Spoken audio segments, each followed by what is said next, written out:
America is a land of 50 states, or is it?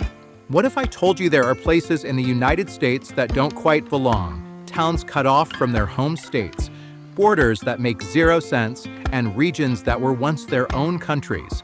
These aren't just fun geography trivia.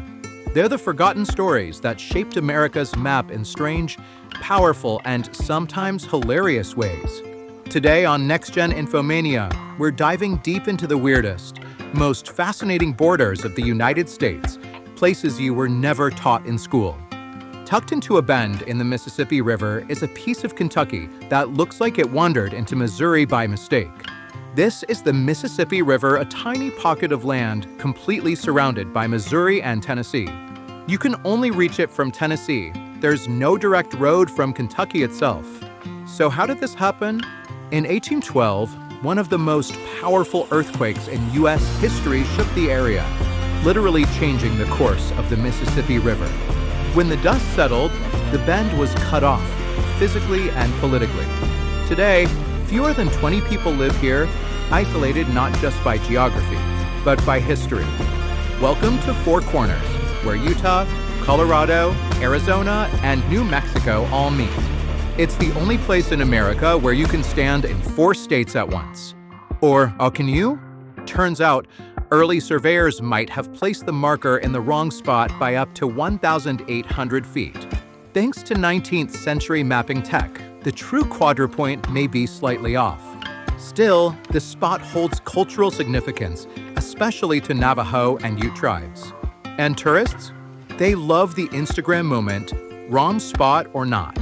In the 1780s, before Tennessee was a state, settlers in the Appalachian region declared independence from North Carolina and tried to form a new state, Franklin. They had a government, a constitution, and even their own president, John Sevier.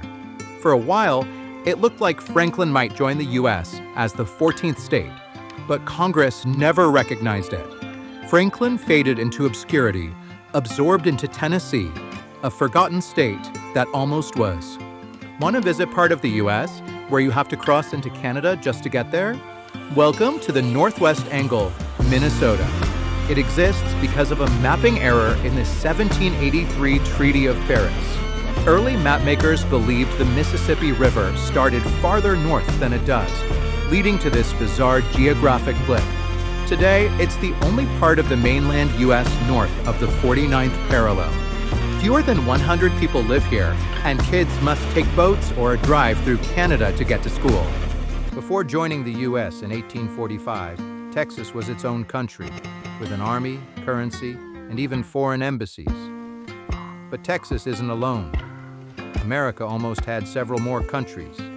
The state of Deseret, proposed by Mormon settlers, stretched across modern-day Utah, Nevada, and beyond. The state of Jefferson, a proposed union of rural California and Oregon counties, still sees protests today. What if these micronations had succeeded? Would we have 53 stars on the flag today? Point Roberts is an American town with a catch. You can only reach it by going through Canada. When the U.S.-Canada border was drawn at the 49th parallel, it sliced off the tip of a peninsula. That tip? Point Roberts. About 1,000 people live there. To do anything, groceries, school, mail, they have to cross international borders. Some call it the strangest town in America. Others call it home. From surveying mistakes to political ambition, these borders tell a deeper story about how America was built, not in perfect squares, but in weird, wonderful fragments. They remind us that geography isn't just about maps, it's about people. Cut off, brought together, forgotten, or remembered. So next time you look at a U.S. map, ask yourself, what stories are hiding in the lines we take for granted? Thanks for watching NextGen Infomania. Please like, comment, share our channel. See you soon.